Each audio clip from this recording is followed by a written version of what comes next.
బార్డర్లా బయటి దేశపోడు మన మీదికి తూటాలు వేలుస్తే ఆళ్ల తూటాలకు ఎదురుపోయేది జవాన్లు. మన దేశం జోలికొస్తే ఎంత టోళ్ళనైనా ఎదిరించి యుద్ధం చేసేది మన జవాన్లు.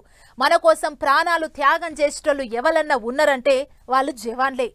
ఇల్లు ఇడుపు భార్యా పిల్లలు అందరిని ఇడిచిపెట్టి మన కోసం డ్యూటీలు చేస్తున్నారు. అందుకే వాళ్ళకు ఎంత గౌరవం ఇచ్చినా తక్కువే. కానీ ఇగో ఇక్కడ చూడు ఏమైందో.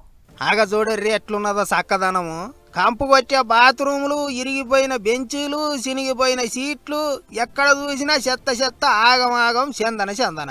ఆఖరికి లైట్లు కూడా చక్కగా వెలుగుతలేవు, పంకలైతే అసలే తిరుగుతలేవు. రైలు టాపుకు కూడా పెద్ద పెద్ద పెచ్చులు ఉడినాయి. అసలు ఇది మనుషులు ఎక్కి తిరిగే రైలేనా, లేకపోతే యాన్నో మూలకు పడ్డ రైలు డబ్బాని గిట చూపిస్తుండ్రా అనుకునేరు. ఇది బరాబర్ మనుషులు ఎక్కి తిరిగే రైలు డబ్బానే.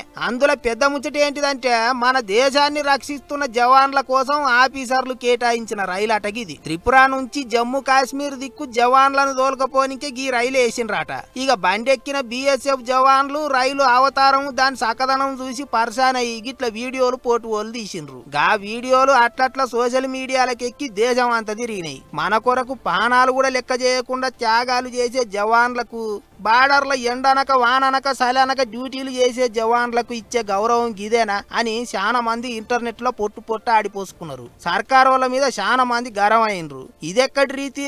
ఆర్మీ జవాన్లను గిట్ల డొక్కు రైళ్లు, గలీజ్ రైళ్లలో తిప్పుతారా? ఇదేమన్నా న్యాయమేనా అని సెంట్రల్ రైళ్ల మంత్రికి కూడా ట్విట్టర్ లో పోస్టులు పెట్టిండ్రు. అట్లిట్లా ముచ్చట సారదాంక పోయేటాలకు ఆయన కూడా అయ్యో గిట్లెవలు చేసిండ్రు అని గరం అయిందట.